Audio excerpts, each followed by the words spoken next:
Okay, we are going to go ahead and get started. So thanks again, everyone, for joining this webinar. We're joined with Wahab Owolabi, and we're going to discuss transitioning from career services to recruiting.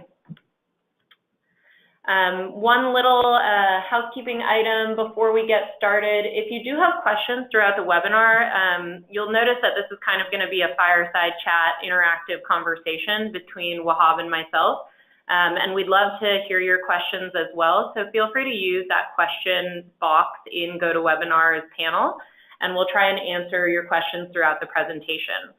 The other little piece is this webinar is being recorded. I know that's a common question that everyone has, and we will follow up with both those who were able to make it today, but also if you had any colleagues who weren't able to make it, we'll follow up with that webinar recording tomorrow. So introductions, who are you hearing from today? My name is Kristen Ribero, and I lead the employer marketing team here at Handshake. I'm joined by Wahab Owolabi, as I mentioned, who is a partner, customer, colleague, friend of all of us at Handshake. And we'll go into his background in just a second. But what I do like to do before diving into the kind of meat of our webinar presentations is just remind everyone sort of why we're here today and really why we are building our company and product, and that's really around democratizing opportunity. What's really important to us at Handshake, and I know Wahab as well, is this idea that, you know, opportunity is not evenly spread throughout the country, even though talent is. And so we're glad you're able to join us and learn from myself and Wahab on how to bridge that gap and close that gap and really make an impact in terms of leveling the playing field, moving from college to career. So with that said, like I mentioned, we have Wahab here in the office, in the Handshake office. So Wahab, why don't you give us a little bit of a background on you? Sure. Well, thanks for having me, Kristen. This is really cool. Hello, everyone. I guess this is like actually nice, cool to have all the logos there. I've never seen it that way. But I have basically been working in recruiting my entire career. I started off at Carnegie Mellon University in admissions, so recruiting high school students to come to CMU. It was an amazing experience and gained a lot of foundation there. And while at Carnegie Mellon, I sort of got this little, I would say, like expertise in what CMU had to offer students. And there was a role in the career services office that opened up where you would kind of take that knowledge base and share it with employers, right? So I moved over into career services and university recruiting in that way, working with engineering employers specifically, non-tech, non-CS based, on getting them excited about coming to CMU to hire students. And over my time there, I began to see a little bit of a void in our office working with startups in particular. And I sort of took it upon myself to sort of start to create those opportunities, a bridge, if you will, for startups. So launched some startup recruiting programs. I worked for an amazing leader at Carnegie Mellon by the name of Farouk Day. He ended up moving over to Stanford University, and a few years later, he convinced me to come out, move out west, and do some of the similar things that I did at Carnegie Mellon at Stanford. So that was pretty awesome. A little bit into my time at Stanford, I sort of started to get the itch of, hey, I wonder what would it be like on the other side, you know? And I'd always been sort of, on the university side, working with employers. I'd meet them at the career fairs, and I would just always be very curious about, like, what is it like? And an opportunity in Andreessen Horowitz, an amazing venture capital firm, opened up in which, I would have the opportunity to sort of work with a number of different startups. It was a little bit of a hybrid role. It wasn't quite recruiting. I would call it more community building and network building. But the key thing that it gave me the opportunity to experience was how a number of different companies go about recruiting talented students out of university. And that really prepared me for my role now at Rubrik, where I lead our university recruiting program. and try to help out as much as I can on our employer branding side and some other operational things. So awesome. Hopefully that was what you're looking for. Yes, that's perfect. And again, I wanted the audience to hear that because I think it's a unique perspective in really deeply understanding the Career Center and having that experience, and also having the operator experience being and leading a university recruiting team at a company. So I think, can't wait to hear your 5 lessons. Cool. So I think, initially, Wahab, we've had conversations, and you sort of mentioned, in your experience, you found that sometimes students maybe aren't exactly narrowed into what they are wanting to do in their career. I know I was a film major at UC Davis, and I am now obviously in tech marketing. So what do you think has kind of caused that, I guess that, not issue, but, that situation? And how do you think about coaching and guiding students from industry to role? Yeah, so we definitely talk about it. I mean, I think that, in today's world, we are sort of all multitaskers. And, we recognize that people have a tremendous number of different interests and opportunities. And so what you may major in may not necessarily be exactly what you want to do. Totally. And I think, historically or traditionally, the conversation has always been around major to industry. And I think what's changed now is it's actually industry to role. So you'll have students who will say, hey, I want to work in tech. Right? And I always joke, well, you can be an accountant, a banker, an engineer, you can be a secretary, you can be a marketer, you can be a recruiter and work in tech, or work in finance, or work in any other industry. So you really want to reframe that question into, what role are you looking for? So we've established the industry, like, okay, great, you want to work in tech, but now let's focus in on what's the role that you want to get into, and then how does your background and experience track towards that, right? I always like to think, nothing's impossible, but having a realistic, I guess, idea of what it will take for you to get into this is what you want to provide to students. Totally. And you can see we have like a couple of examples here. You talked about the tech one, so potentially an English major wanting to get into tech, or also the example of a chemical engineering major wanting to get into software engineering. What are some of the questions you would ask, or prompts that you would give to students who said that to you in thinking about what actual role they want to be in? Yeah, it's definitely a conversation, right? And, whatever the initial responses in terms of, hey, I want to work in tech. Well, okay, what do you want to do? What's the role, right? And let's say an English major says, well, I'm not really sure. You can kind of work your way backwards and try to sort of figure out what are the things, if they're obviously still in college, and what are the things in their college experience that are highlights for them? Were they part of student groups? Well, if they were, what was your role in that? Did you help organize events? Were you part of the social team? Were you part of the outreach team? Did you maybe work with employers to bring them to your campus? Did you throw parties? All of these things can track to certain roles within your company.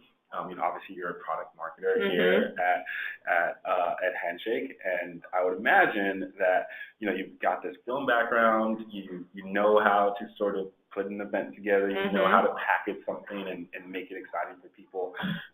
And so those are the kind of the prompts I would look for, and try to help them make those connections into what roles can utilize those skills in a company. Totally.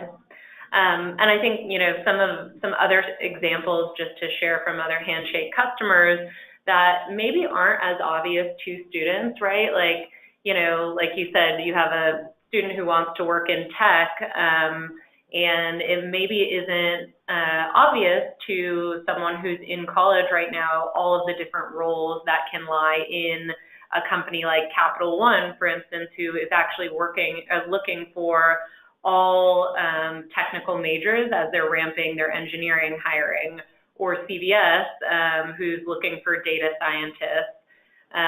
or Box, who, is a tech company in this, example we gave, but they're actually looking for liberal arts majors to fill non-tech roles. And one story I like to tell about Box, and we had Emily, who's their university recruiting lead, on a webinar with us in May, but they do a business fellowship every spring, and it's a chance to bring in college students, specifically from historically underrepresented groups, into the company to show them what business roles are like in tech. And so as they were going through and taking this group through to understand what marketing does, what finance does, what HR does, one of the students commented and said, oh, so all of these people are engineers? And I think that's, just what you articulated. There's some guidance that you as a recruiter and this group as an employer can help give to students to articulate what other roles there are in any of these industries. Yeah, no, I definitely agree. I mean, and I think it's also fair to point out that, this is at the front line, right? So this is when you're out there and you really want to find talented people to bring into your company. And, sometimes it's up to you as the recruiter to help them see what that pathway into your company is before they've even had the opportunity to think about even applying. Right, totally. Okay, so on to lesson 2. One of the things you've mentioned previously is really learning the need and the need to be really authentic and an advisor to both students that you're speaking with and to your organization. So can you talk about what you mean by that, and maybe some of the characteristics you think are important to convey as you're having these discussions with students and your internal team? Yeah, so, I think they all sort of, frankly work almost together as sort of a philosophy, if you will. And, being authentic starts internally. So, what kind of company are you? What are your cultural values? At Rubrik, we believe in what we call Rivet. And so, that stands for the R is relentless, the I is integrity, the V is velocity, the E is excellence, and the T is transparency. Now that manifests itself in a lot of different ways at our company, right? One of those is, you have to be willing to communicate effectively and be open to feedback and being challenged on decisions, right, from anybody in the company. And so, we really look for that in terms of when we're interviewing somebody, like how do you, debate your position, or how do you come to a decision, and how would you react if somebody doesn't agree with your decision, right? How do you go about that? And that's sort of us being authentic, right? And we can be honest about the fact that, hey, this will happen, right, at Rubrik, and it's not a bad thing. We embrace it, right? And then we're also transparent. So, our CEO's calendar is open for the entire company to see. Very unorthodox, but you have to know that going into it as a candidate and as a potential employee. And then, that also comes into honesty. And being honest, this one is a little bit external facing. And, I think the example I can give here is we've all been at the career fair at some point where you get the resume, you talk to the student, and, they're really nice and they're eager and they're excited, and that you're not going to interview them. I like to just tell them, right? Like, hey, this isn't going to be a great fit for us. And in my experience so far, they've been appreciative of that. And the feedback is always, why? Right. Why not? And, that's where you can become consultative, right? It's, hey, this is what I'm seeing, and this is sort of an area that, we're looking for, and right now it doesn't look like you have that. But you can also sort of try to be supportive as well, right? If you have a referral, if you can see an opportunity to connect them with another company, I'm all for that. That might go back to my experience with Jason Horowitz, where, you can't hire everybody. And we all love referrals, so it does come back around. A very specific thing that I can, speak to is, we'll have freshmen who will reach out and they'll say, hey, do you all hire freshman interns? Right. And I tell them, yes, we do, right? But we don't have a freshman intern program, right? little different. What yeah. does that mean? Well, it means that I'm going to evaluate you and your profile, and whether we should interview you based on our requirements for this internship. Right. And typically, we hire people in their junior year for this internship, and they've had maybe one summer of experience of an internship experience, or they've definitely taken a number of CS courses at your university. So if you've done the same things as a freshman, that's amazing, and I definitely want to interview you. But if you haven't, we're not gonna put you up for in our interview process before these other folks who are a little bit more qualified for the role right now. Yeah, and I think that honesty is really key, not only for the relationship with the student, but it's also important to think about in terms of your other business stakeholders whose time you're asking of to, or your team may be asking of to come on campus. And we all know engineers are expensive, and so the more you can be honest on both sides of the coin, I think not only are you building that brand with the student and the campus, but you're also helping save the time potentially of your engineers who are also trying to build product and write code. I completely agree. I mean, I would almost even, I don't know if I would say save the time. I would say optimize their time, right? So, obviously we want to get buy-in from the engineering team. That's actually one of the biggest things that I didn't realize when I was on the other side. Like I just felt, when I'm at Carnegie Mellon or I'm Stanford, I'm like, all these students are so insanely talented. Like, you should interview all of them. Why wouldn't you interview all of them? And the reality is that engineering time is scarce, and so as a recruiting team, you're allocated a small percentage of that, and you really want to maximize it. And you just have to be, very honest about that, and then you move into more of a consultative role and try to help the student navigate that and navigate a path to that internship or to that full-time role at your company when they do acquire those experiences. So in that example, actually, I want to kind of stay on that. Let's say that freshman comes to you and is super passionate and really eager and maybe has some qualifications. We've talked about this idea of taking a chance. How do you sell that internally? Yeah. So first, I think the first thing I should say is that it's not easy. It's definitely not easy.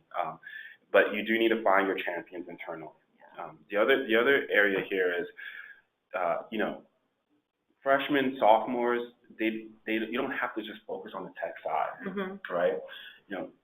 In the grand scheme of things, interns are not a very expensive grad for the majority of companies, I should say, and they have an outsized impact on your brand if you can find the right person. Right. If I meet a student on campus and they're really eager, they're really well connected, they're leading student groups, I'm going to try to figure out, like, what does this person want to do and try to find a place for them at Rubrik, because guess what? They're going to be back on that campus for 3 years, right? And they're going to spread, hopefully, the good gospel of what we're trying to accomplish at Rubrik. And so internally, as a business case, I can sort of make the argument that the marketing and branding impact that this one intern is going to have for us over the course of the next 2 or 3 years on this campus that we care about is like the amount we're going to pay them is sort of not even relevant. Right? And guess what? That's the plus,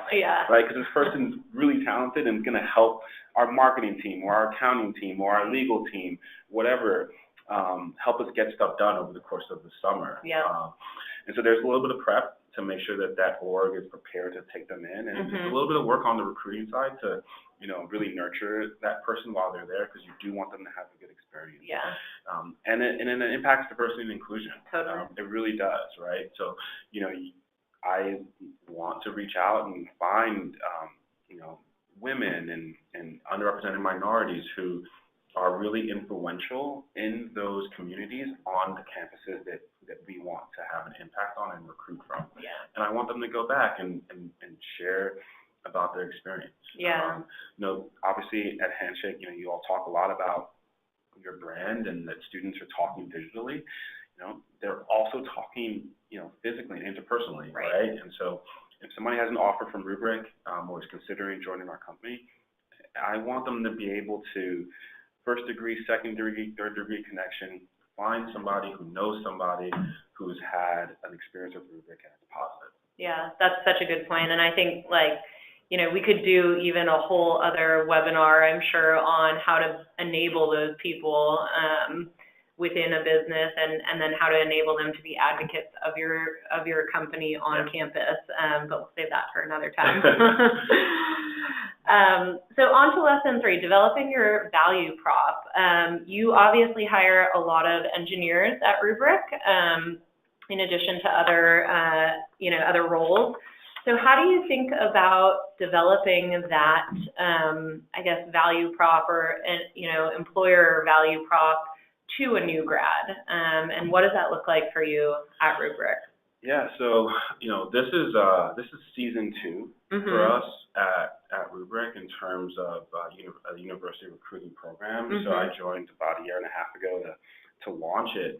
And really, I just sort of did almost like a tour of the engineers we had on site and just said, hey, why did you join? Why did you join the company? I didn't want to make any assumptions. And then going into season 1, started to get feedback from students themselves, right? And really focused on the students we extended offers to, but both those who accepted and those who rejected our offers. And try to find what were the themes, what were they sharing, and what did that mean for us? Right. So one of the first things I noticed was every company, I think, is really looking for people to feel comfortable in their culture and in the teams. But I kept hearing that people were really excited about working with these engineers. Your team is so talented. Oh my gosh, I want to work with Matt. I want to work with, with Jenny. That was a really big thing. Right? The technical aspect of, hey, if I come and work here, I'm going to be a better engineer for it.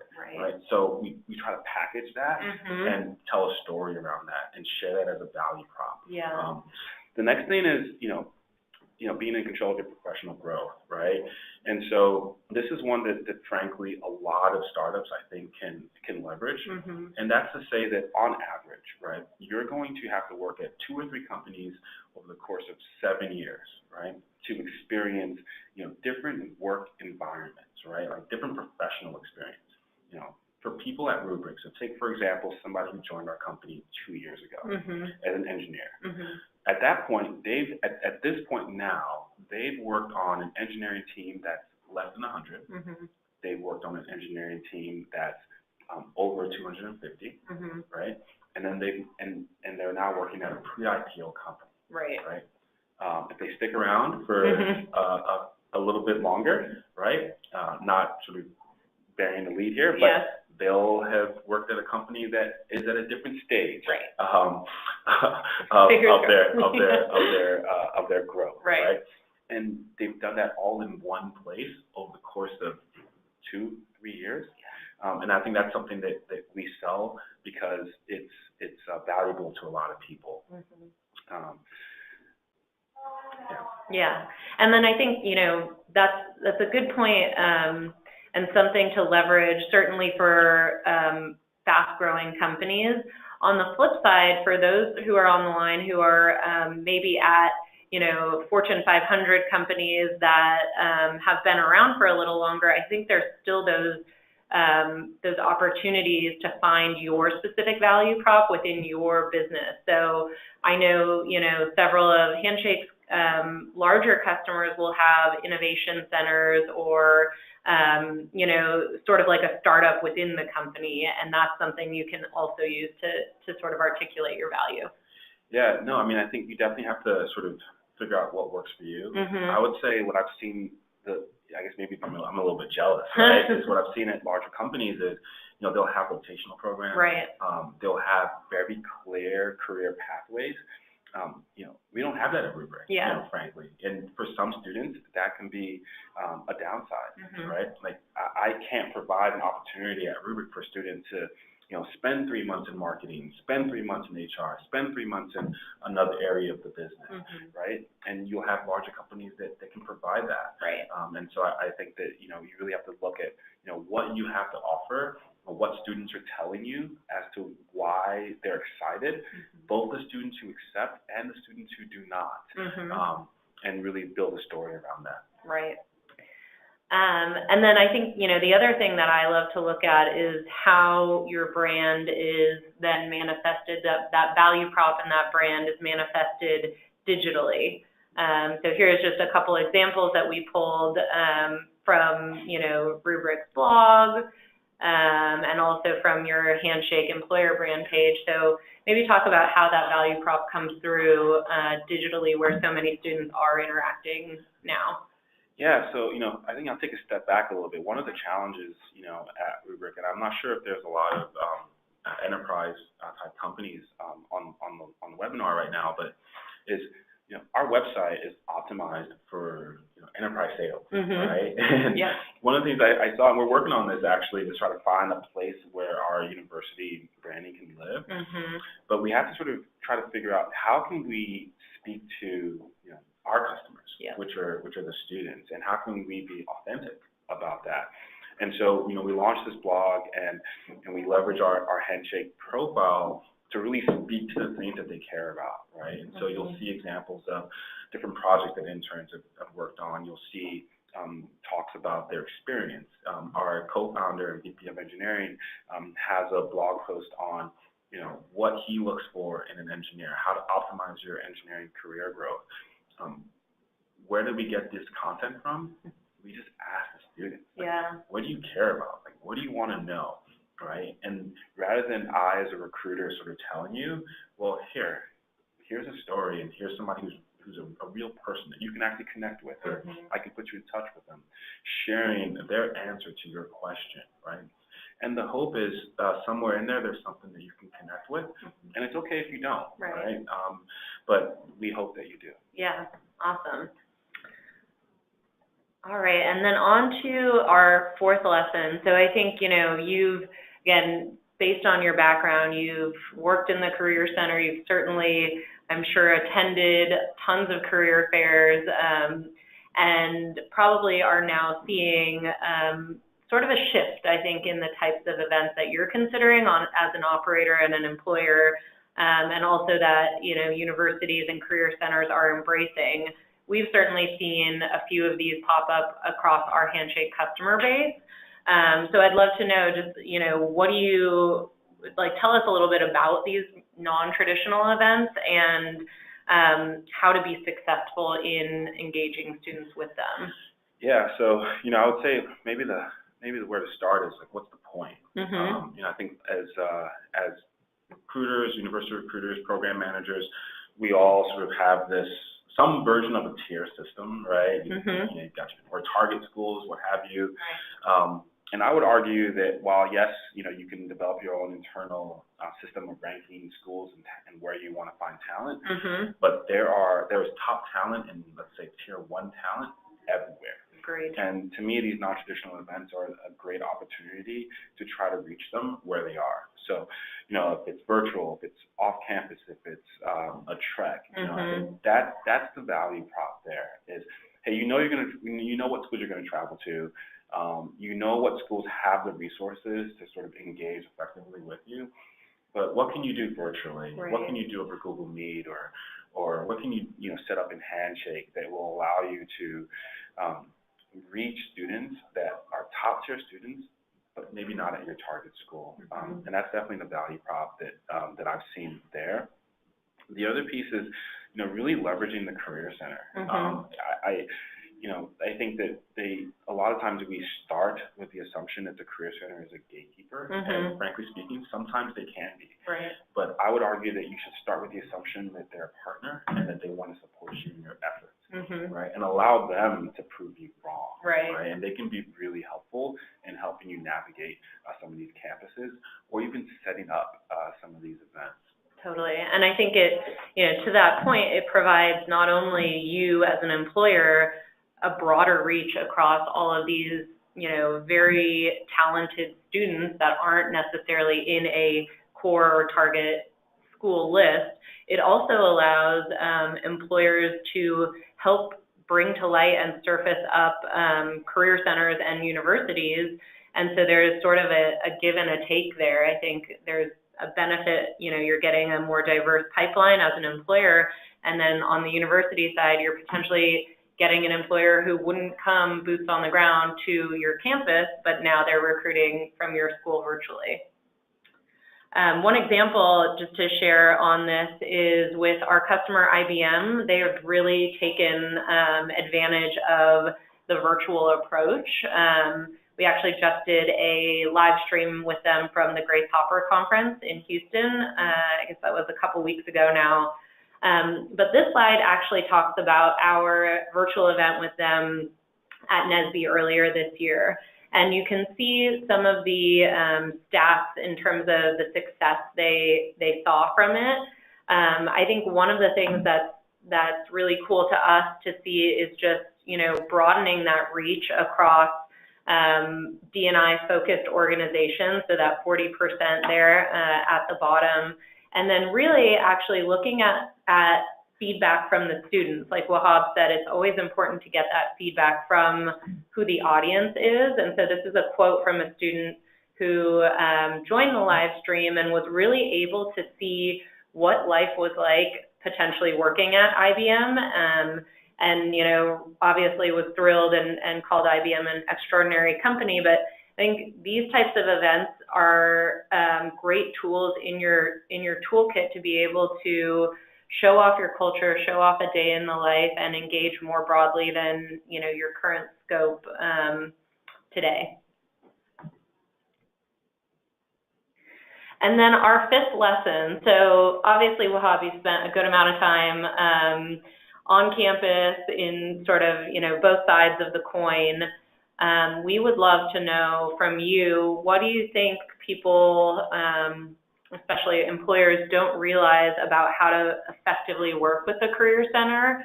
And how can you leverage them as a partner, like you mentioned, to really reach those priority student segments? Yeah, I mean, it's interesting. I think as employers, when we're working with the Career Center, I had this attitude actually in the beginning. It's like, hey, I'm trying to hire your students. Like, you should just roll out the red carpet for me. But the reality is that their customer is a student, right? And we talk about, there are a lot of things that we can sort of spend a lot of time on, such as offer deadlines and restrictions on when we can do certain things and how we go about it. But if you take a step back and you realize that at best, we're a client, right? Or a partner, but their customer is the student, and that's what they have to optimize for. Then you can sort of work with that, right? As recruiters, we all understand the type of volume that we deal with. Career Center professionals have the same exact volume, if not more, and throughout the year. And so, I still pick up the phone, right? And that's like a little small thing, but it's a different environment. So emailing and slacking isn't necessarily I would say like where like how their world works. Phone calls and voicemails and returning that, and it's a little bit weird at first, but it's an effective way, I think, to try to build a rapport and build a relationship. We know what the deadlines are; they post them, right? And so I try to build our strategy on offers around each school's deadline, right? Like, I guess I know what it is, right? And so rather than try to fight it or work against it, I just optimize with it, right? So we understand what it is at each different school, and we sort of have a little bit of a strategy in place that works for those deadlines. And then I think the last two things is just really engage opportunities that promote the Career Center, right? Like that's going to make them want to work with you and want to help you, frankly, right? Like if I know that the customer is a student, right, then I'm going to try to make them look great. I'm going to try to make them look good, because that just only turns around and helps me in the end. And then as a team manager or university recruiting manager, you've got to volunteer your time. Like I don't travel as much as my team does, and so forever grateful for them because I've been there.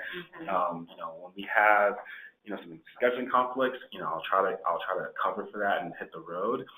But outside of that, I'm going to get on the phone with the Career Center and sort of volunteer my time to speak with students. As a Black male, one thing I offer up to any school that we recruit is that, hey, if you have somebody who you think would like to talk to me or would like to ask me questions, feel free to put them in touch, right? They value my time and I value theirs, and so they use that with discretion. But they appreciate the offer. I'll volunteer to sit on a panel or to get on a phone with the student group leads or connect people. That's a big one. Can I connect with, hey, I have a student group that wants to do an event or wants to do this, and maybe it's not for Rubrik, but I can connect you with another company or recruiter that might be interested. And it's weird to kind of admit this, but while I enjoy doing it, there's very much a part of it that's, hey, when our recruiters, Rubrik recruiters, get on campus, like I'm hoping that this helps them the Career Center roll out the red carpet for our company, right? And that's how I'm trying to support my team, but also give back and help out the Career Center. Yeah, and I think that's a really great point in just that sort of mutual relationship and as an employer, what it can then yield for you when you do show up on campus. One of the things that's particularly, you mentioned this, important to Handshake, and I think everyone on the line, is just that point on realizing that we do share the student as a customer, if you will. One of our values at Handshake is students first. And so I think that's, important to remember and kind of walk into the relationship with the student as sort of that primary customer or client and not forget about that. Yeah, I mean, one of the biggest lessons I learned my first year out of college, working in admissions at Carnegie Mellon University, we had this whole concept of, there is no such thing as a perfect school, but there's a perfect school for every student, right? And I feel like it's applicable in recruiting, and specifically tech recruiting. I don't think there's any such thing as a perfect company. But there certainly is a perfect company for a candidate.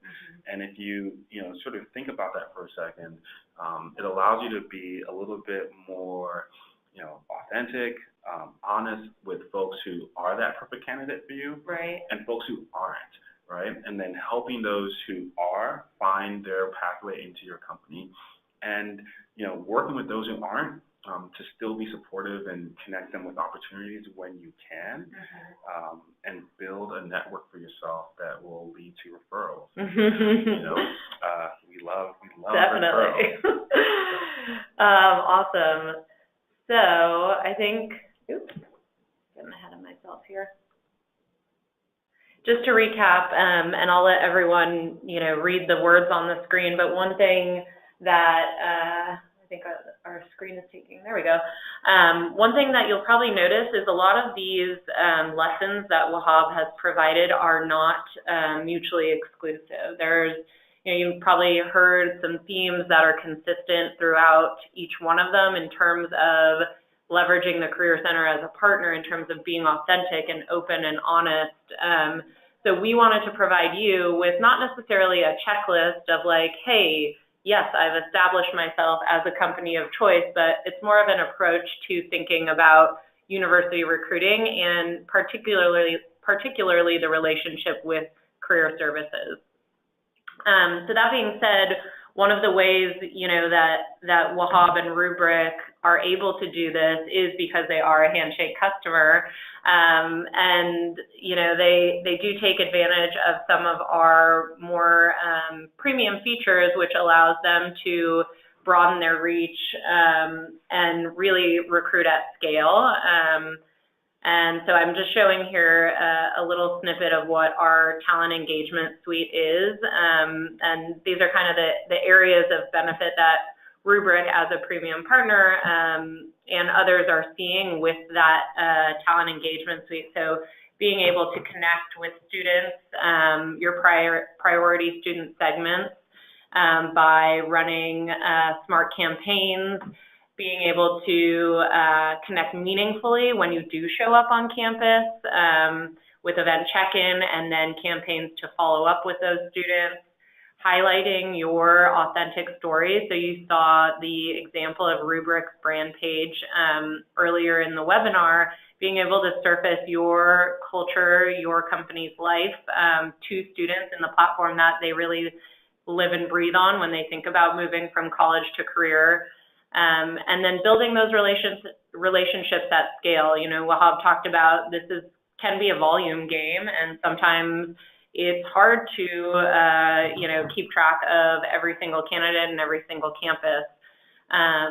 Finally, giving you the visibility with analytics to say, hey, you know, we're doing really well at this campus, and maybe not so well at another, or hey, we're seeing a ton of applications come in from this major, and maybe we need to focus on getting some more from a different major depending on what you're hiring for. And then finally, what we wanted to touch on is something that's pretty exciting. I'll actually let Wahab discuss what URX is first, and then we can share some news about other events that we're doing together.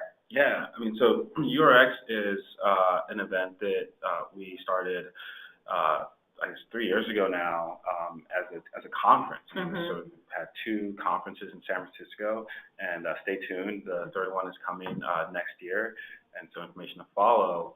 But one of the things that I think the impetus of starting it was, you know, a lot of the stuff that we talk about is sort of, you know, personal or by experience, and we wanted to have an opportunity to share that. Yeah. And at the conferences the last 2 years, we found that at the end of it, everyone sort of went back to their cities and, you know, their companies, and then there was just not another opportunity to get together, except for when you're like flying by in the airport or at the career fair. And, you know, we thought, you know, why not come together in smaller groups in these different cities across the country where we have members of our community to continue to develop the community, to continue to network with each other. And really thankful to Handshake for really buying into that and, you know, presenting these meetups that are going to be coming soon to a city near you. And the first one is December 11th as part of MPACE in Anaheim. Awesome. Yeah, and then you'll see there's 4 other cities listed there, New York, San Francisco, Dallas, Boston. So hopefully one of these is near those of you on the line, and we just encourage you to stay tuned and hopefully join us for one of these URX meetups in the future. All right, so, there we go. So that concludes our webinar. I'm just going to pause for a quick second and see if we've received any questions throughout, and we'll answer those if so.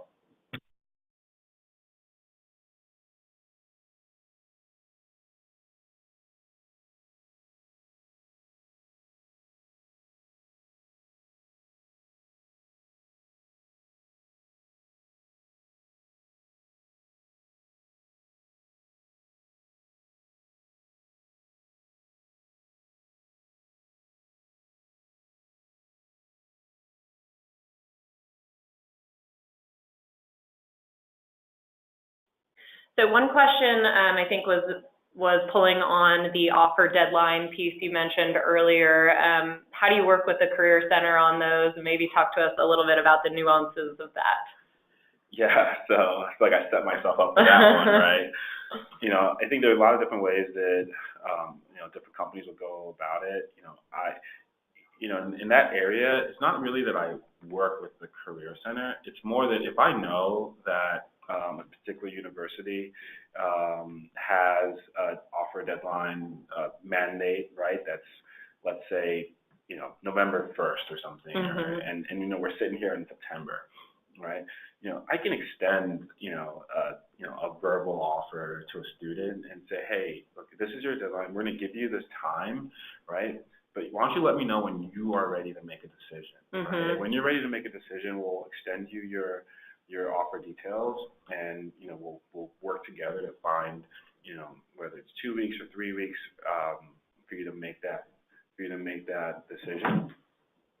And that's sort of how we try to work within the system. Right. And typically what we found is that, if a student's going to want to take that amount of time with their school's deadline, they're going to come back, right, when they really want the details of their offer, and they're really in an environment or a time in their process where they're like, okay, it's really closing in now. I want to evaluate this against maybe some other offers that they've received. And we kind of work from there. So I kind of work backwards from that offer deadline date. Got it. Another one came in on what's your best advice for guiding hiring managers on mentorship with interns when they're so busy with their regular roles? I know I experience this in my day-to-day, so I would love to hear your tips. Yeah, so, I got to call myself out here. We had our first summer intern program, and I think I did maybe a 1 hour training with all of our mentors. Not enough. So, I guess my learning from that and how to guide them is, you have to spend the time. You have to spend the time.